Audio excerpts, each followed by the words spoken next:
Yes,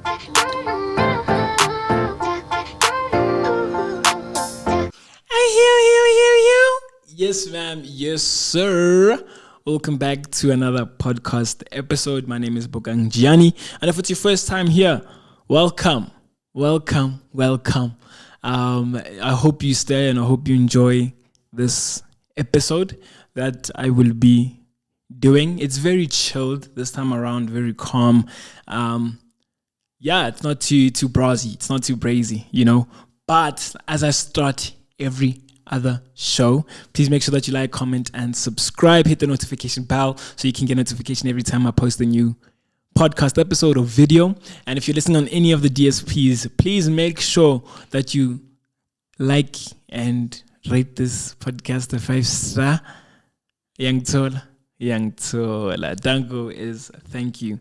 This is how this podcast ep is gonna go. I'm gonna be answering questions that were posed to me to answer. Kind of like, what is it? The question tag. Was it called that back in the day when every YouTuber was doing it? Basically that, but that's kind of the episode, the question tag. I just wanted to open up the conversation to you, the people who are listening, and just ask me questions about really anything.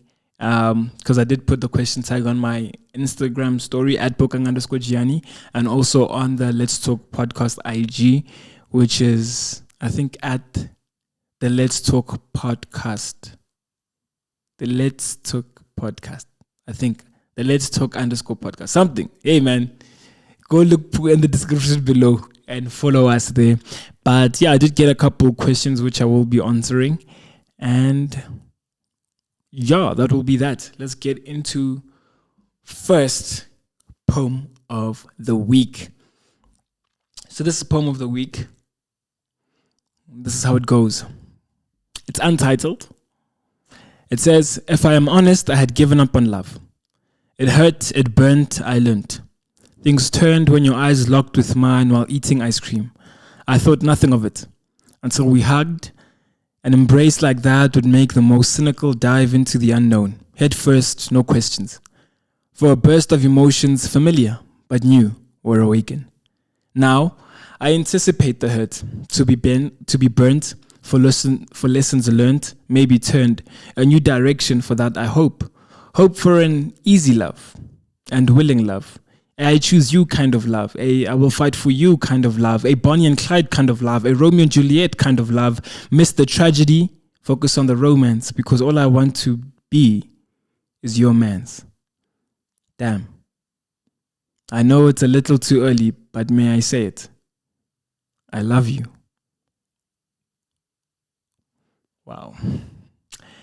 That's a bit hectic. I don't know why. Guys, let me be honest. This is just poetry. Like, sometimes you need to be dramatic in these things, man. Serious. Hey, don't take it word for word. Sometimes you add certain things for dramatic effect.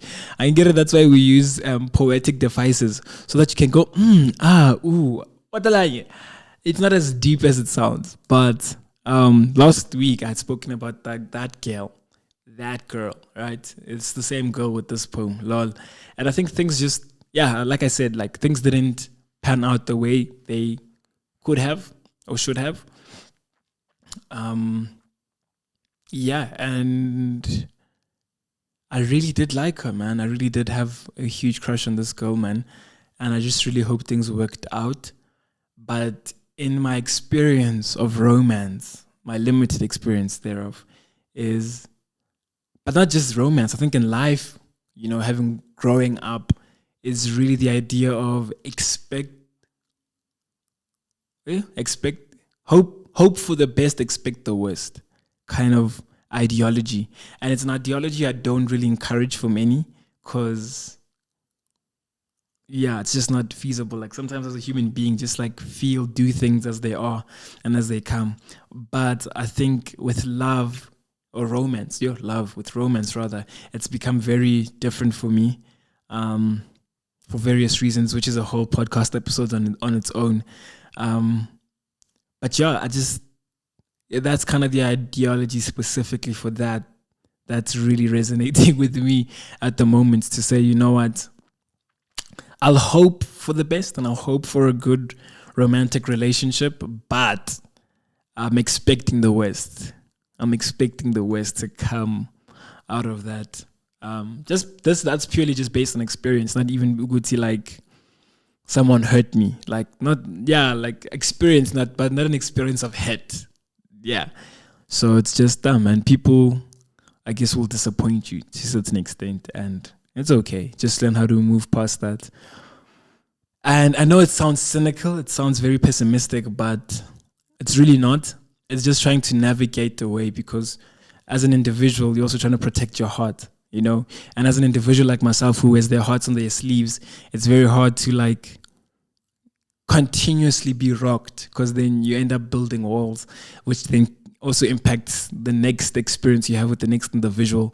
So it's kind of just a way for me to really like protect myself in a way, so that it doesn't impact me so much that I have too many walls built up, so that when I do meet the individual who's willing to play ball, it's not difficult, if that makes sense. Yeah. But yeah, it's a lovely poem. I love the poem. Obviously. Yeah.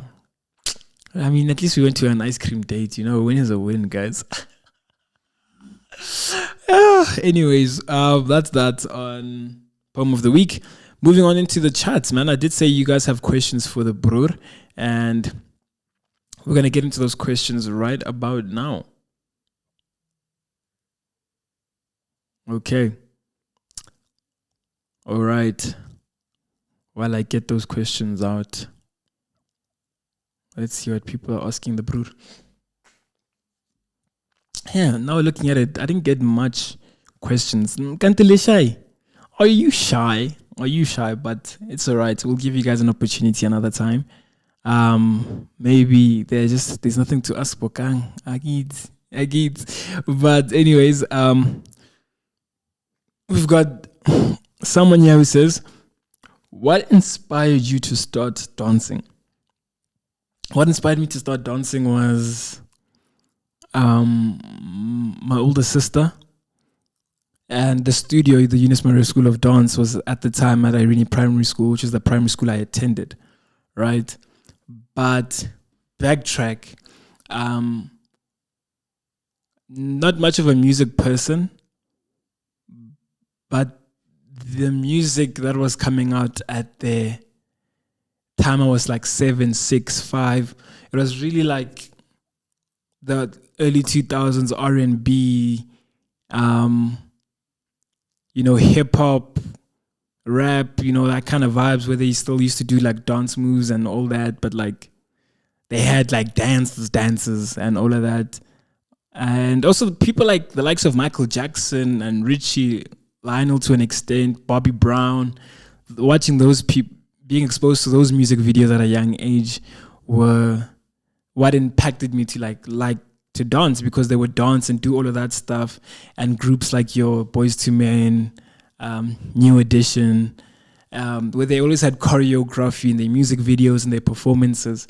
Obviously, the biggest influence out of all would be Michael Jackson, and a close second and third would be Chris Brown and Usher.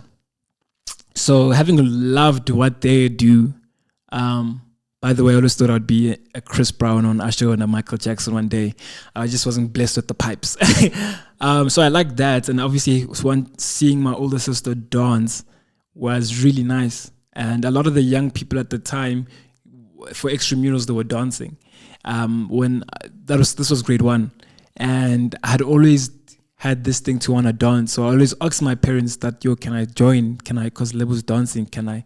They were like, nah, next year. And I don't know why, but I was fighting that whole year to dance. And I'd really just sit and watch classes, after like my soccer extramural or tennis extramural, whatever. I'd really just go to the hall where they were dancing and just sit there and watch, because I wanted to watch. And I remember one time I was watching my sister's class, and then Eunice Marie called me up and like, yo, you want to dance? Because she had this thing where she would call like random students to come dance and freestyle or whatever. Because at the end of those classes at the time, she would just say, yo, guys, come, let's freestyle. And people would be shy. And then she asked me one time, yo, I went in, bro, crumping and everything. And I remember the old, not the old, they were older to me, but like my sister's peers and people at the time really like came to me and they're like, yo, bro, you're dope, whatnot. And then mom was like, yo, we need to get you into the studio, into classes. And I was like, yeah. Went home, told my mom. She was like, nah, relax, boy, next year. And then even like my classmates, because they were dancing, they had this like big production happening at school, right? And a lot of the dancers in grade 1 were still dancing with the older kids that I was looking up to. So I was really upset, low-key, about that, because although the whole school was a part of that, as grade 1s, we didn't get much, man. We're just drumming, bro. High School Musical, all we're doing is drumming, crazy. But I think that whole experience of like fighting for this thing and having this background inspiration from the likes of Michael Jackson and the music that was given to us is what really, I want to say, marinated. Because I think if I just started dancing, I don't think I would still be dancing today, if I'm honest. But I think that fight to be like, yo, mom, dad, can I dance, is what really built the foundation of my love for dance today and why I fight for it so much till this day. So yeah, what inspired me to start dancing was watching my older sister dance and having the exposure of musicians like your Michael Jacksons, your Bobby Browns, your boy bands and girl bands at the time, Young Tall. Hope that answers your question. The next one is, you are a great actor, dancer, and host. Why, thank you. Thank you very much. How do you balance all of those roles at once? Honestly, you don't. Yeah, you really don't. I'll be honest. I don't think for me I do not any longer believe in the concept of a balanced life, right? What does that even mean, right? I just do think that I believe in the idea of seasons and prioritizing certain things at certain times. And I think also the nature of the entertainment industry that we're in forces you to kind of be the jack of all trades, right? So that you can eat and pay bills at the end of the day. And for me, though, it was because it's not like I'm paying bills or whatever, but the idea of being multifaceted in all these different things is simply because of the love of it. Like, I love the entertainment industry and I have since I was a kid, So, from practicing to being Michael Jackson to pretending to like hosting the Oscars awards to like, wishing to be Denzel's son in a movie, like all of those things like are woven into why I'm doing what I'm doing. Like, as much as some of them were started low-key on a whim, others were not. It was really just because it was a desire to be in those spaces. So the balance part of it, for me, I wouldn't say there's balance. It's because also certain dance gigs you can't do because maybe you're acting or you pushing acting in that season. Certain acting gigs maybe you can't do because it clashes with that dance competition or some dance workshop or this, that, and the third. Like, I think it's different per season, and each season I think comes with its thing. And like I said, guys, now I'm quite religious, so the idea of seasons and understanding that there are certain things you need to focus on at the time, really just, I think, helps navigate that and all of it, right? Because also you're not trying to neglect one thing because you're pursuing something else, right? Because constantly you need to work as a host and really get better. Constantly you need to work as an actor to sharpen your skills. Same thing as a dancer. And just because you're focusing on one doesn't mean you must neglect the other. It just means the time spent on it is less, if that makes sense.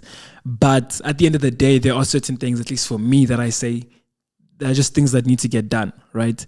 So even if it's at least an hour a day where I am training, then I need to do that, right? acting, it's like, am I at least spending 15 to 30 minutes a day, at least like working on my voice? Or am I doing a monologue per month minimum, right? And for hosting is like, what am I doing to really learn and grow? Because I feel like emceeing the radio space and the broadcasting space for me is still relatively new, but it's more like, how am I learning and how am I trying to elevate, right? So yeah, to me, I hope to answer your question. Yo, I'm rambling, I'm waffling, oiks, but I'm trying to just give you perspective into the sense that there is no balance. At least for me, there is no balance, but there are foundational things that I put in my life to make sure that I'm not neglecting them. Yeah, and obviously, if work comes, then you obviously go where the work is. That's kind of how I balance it. Go where the work is and where the opportunities lie. But yeah, just make sure that you're working. And there are certain things that are kind of like non-negotiables. Like if you're investing in a class, like go to that class. If you are doing workshops, make sure that you attend those workshops, because obviously you're probably using money for that thing. So yeah, I'd be lying to say there was balance. There's no balance. It's just figuring it out for you and what that looks like. Because my balance is not somebody else's balance, and it's all quite subjective. Although there are objectively things you need to do, like train every day, sharpen your skills, grow. Yeah, that was a mouthful. Hope I answered your question. Next question is, how is this helping your brand? That's a vague question. Like, what do you mean by this? Like, do you mean the question, the nature of this question tag thing that I'm doing, or do you mean the podcast?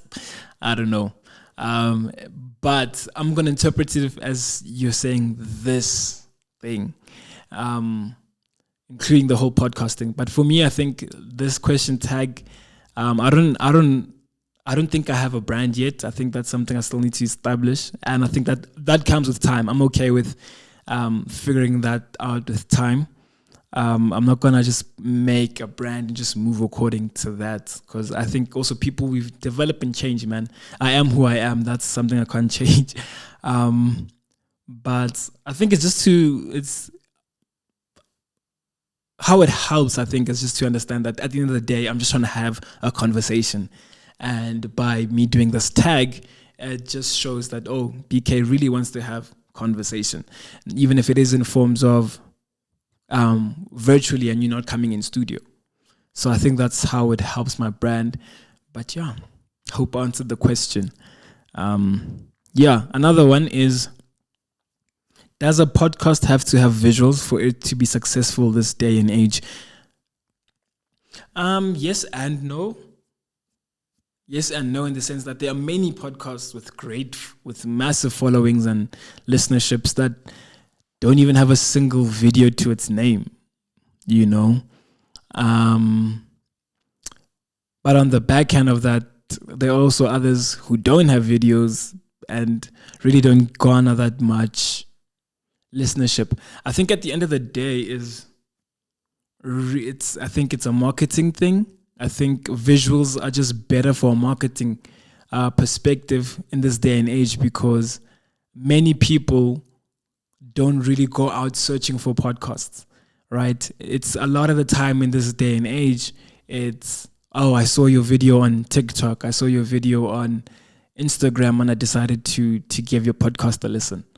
You know what I'm saying? And ever since I started, I was intentional to do both, do the visuals and the audio, because I think they play a role, and you never know which medium is going to serve your podcast. Some podcasts, audio listenership is higher. Some, it's video that is higher. And so you don't know where. For me, it was just like, let me just like throw all my eggs in one basket and see which ones hatch, kind of thing. And right now for me, the visuals on YouTube have more viewership and listenership than the ones on all the other DSPs. And I'm not upset about that. I think now that the visuals are growing, inevitably this also starts to grow. right? Low key. But obviously you will have people who just listen to audio and have people to listen just to your visuals or watch your visuals. So to answer the question, I want to say I'm leaning more to yes. I think it's not just as simple as that, because the inverse is true, where you can just have audio and be successful. But for a marketing sense and for just catering for people, like having both really does matter. So I would say have visuals if you're just starting out, but also that's not feasible for everyone. So if you want to start just having audio, have audio and just run with it until you see, because you never know. It might take you longer, yes, but I think inevitably you'll reach where you want to go. So yeah, do with that what you may, my sister. And another question is, anything you'd do differently in life? Anything I'd do differently in life? Honestly, right now, I don't think so. I think I'm making the most of the cards that I'm dealt, financially, holistically, like I really make an effort in all my relationships, in all the workplaces I'm at, in all the opportunities I'm given.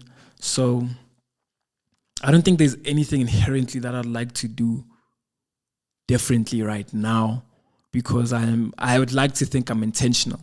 I think I could be a little bit more intentional and a little less lazier. I could put more effort in things, but I don't think that's me doing things differently. I think that's just me working harder. But I guess it is. I guess it is doing something differently. So maybe I'd work harder. Work harder in the sense of span and work harder in the sense of relationships. Next question.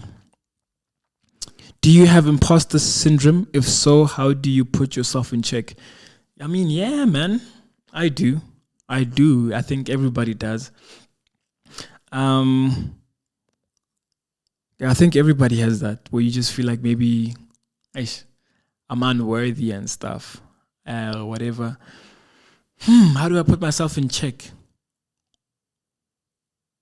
It's really just working. I think for me, it's the work. I feel like I'm a huge fan of the idea of self-love as the biggest love, right? So,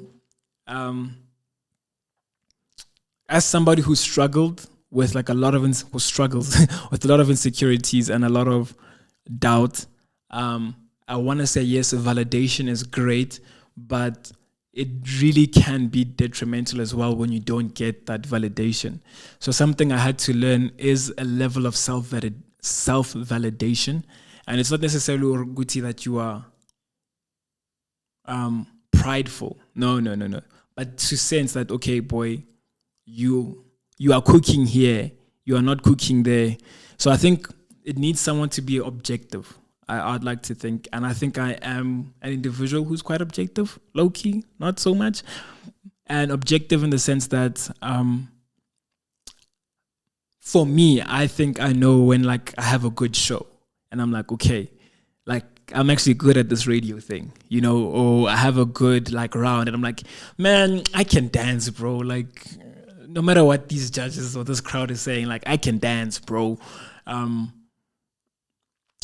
Yeah, even with acting, bro, like, yo, bro, like you ate, bro. That person reacted like not necessarily that it depends on that reaction or that individual, but like you're believable, bro, So I think I feel like as an individual, when you're good at something and whatnot. And yes, sometimes you might not be as qualified as other people to be in certain spaces, but it's just to understand that now that you're in that space, what are you going to do with that opportunity? Like, clearly there's something someone sees in you, and what are you going to do? Because that could be anybody else's an opportunity, but it's yours. So I think the best way I check myself is realizing that is looking into the work. Like the proof is in the pudding. Like that's one of the ancient things that have always sayings that have always like stuck with me is like the proof is in the pudding. Like if you work hard, it will result in A, B, C, D. It's not that simple, but it's something I really hold dear. So yeah, I think learning yourself and really being honest with yourself when you're whack and when you're really good at something and you've done something well is really that battle of recognizing both of them. That okay, boy, you're whack, and okay, but here you're great, and then just working with that. Yeah, that's how I make sense of that. Coming into the last few questions, Ori, yeah, coming to the last few questions. Someone says, what was your process of being intentional like? This is an interesting question. Let me sip some water. Interesting question because in the beginning of the year, if you don't know, I said this year's my year of being intentional with friendships, being intentional with all my relationships, work, everything, right?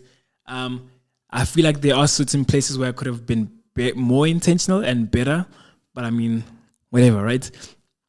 But the process of being intentional for me is really just, I don't think there's a process. It's just seeing where you want to go, or rather seeing where you want to end up and making the not accurate, but rather making decisions that are going to get you there, right? Not necessarily get you there quick, but get you there eventually. Because the idea is to arrive, right? And it's not necessarily just to like arrive there fast, but to get there. So I think the process is just seeing where you want to be and doing what needs to be done to get there. Yeah, I think that's my process.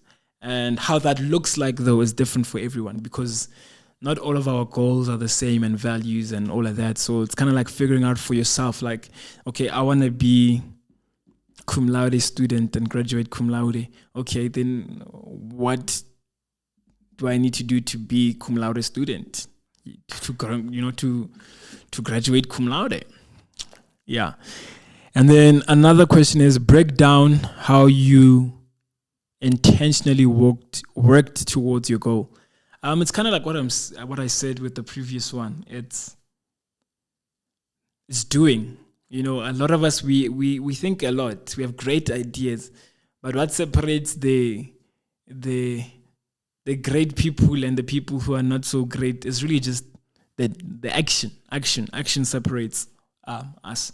So I think for me, because you asked me how I should break it down, it's okay, cool. I want to be a world champ. I want to be in a film. I want to be in this.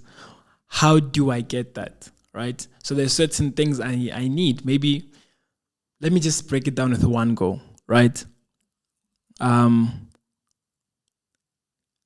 Let's say acting, for example. I want to be in a show this year. Okay.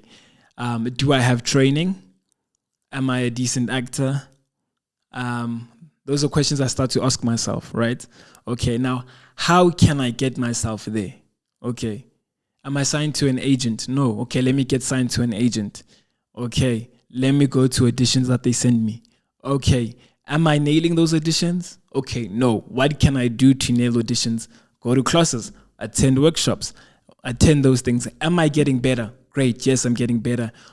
Am I still attending those castings? Yes, okay, cool. Keep going, keep training. What else? And then you ask yourself, if that's not happening, what else can I do to make sure that I am growing or that I'm putting myself in a position where I can be where I want to be? Okay, maybe follow some casting directors or some actors and see what they do. Post a monologue here and there. Do some scene work here and there, Am I taking care of my body, right? Stuff like that. So it's kind of like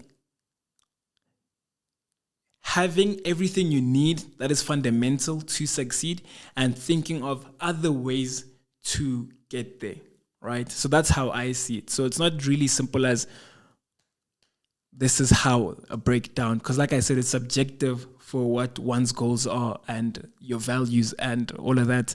But it's really the biggest takeaway here, I would say, for me, is action.